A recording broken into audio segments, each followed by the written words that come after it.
கர்த்தர் என் வெளிச்சமும் என் இரட்சிப்புமானவர், யாருக்கு பயப்படுவேன்? கர்த்தர் என் ஜீவனின் பெலனானவர், யாருக்கு அஞ்சுவேன்? கர்த்தருக்குள் பிரியமானவர்களே, உங்கள் அனைவருக்கும் இனிய காலை வணக்கங்கள்.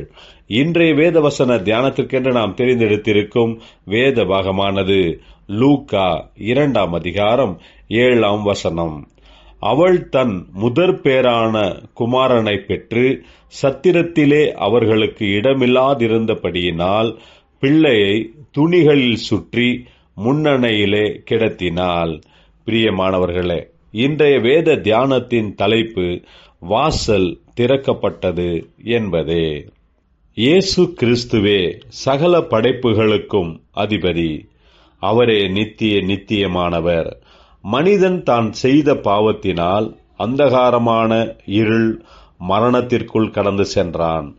அவைகளிலிருந்து அவனை விடுதலையாக்கி திரும்பவும் தன்னிடமாக மனிதனை சேர்த்து கொள்ள வேண்டும்.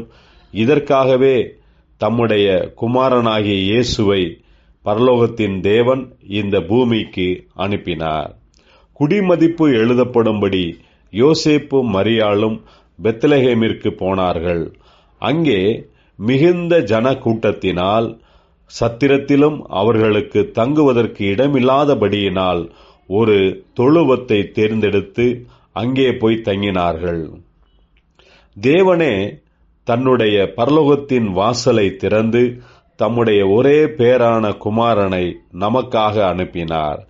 தேவனுடைய திட்டம் என்னவென்றால், இயேசுவின் மூலமாக நாம் அனைவரும் பரலோகத்திற்கு வந்து சேர வேண்டும் என்பதே. பிரியமானவர்களே, பரலோகத்தின் மகா மகிமையை விட்டு இறங்கி வந்த இயேசு நம்மை ஒப்புரவாக்கி நம்முடைய பாவங்களை மன்னித்து தம்முடைய பிறப்பு, மரணம், அடக்கம், உயிர்த்தெழுதல் இவைகளின் மூலமாக தேவனோடு நாம் ஒப்புரவாகி சேரும்படியாக தம்முடைய இரட்சிப்பின் வாசலை இயேசு திறந்திருக்கிறார். நாமும் கூட இந்த உலகத்தில் கஷ்டத்தில் வேதனையில் இருப்பவர்களுக்கு நம்முடைய இருதயத்தின் வாசலை திறந்து நம்முடைய வீட்டின் வாசலை திறந்து உதவி செய்வோமாக. நம்மிடத்தில் இருப்பதிலிருந்து எடுத்து மற்றவர்களை சந்தோஷப்படுத்துவோமாக. நம்முடைய மனதையும் வீட்டையும் நாம் திறக்கும்போது தேவனுடைய அன்பு நம்மிடத்திலிருந்து புறப்பட்டு மற்றவர்களை தொட வேண்டும். இதுவே மெய்யான இயேசு கிறிஸ்துவின் பிறப்பின் நற்செய்தியாகும். கர்த்தர் தம்முடைய மகிமையின் நற்செய்தியை சொல்லும்படியாகவே நம்மை இந்த உலகத்தில் சாட்சியாக வைத்திருக்கிறார். ஜெபிப்போம்.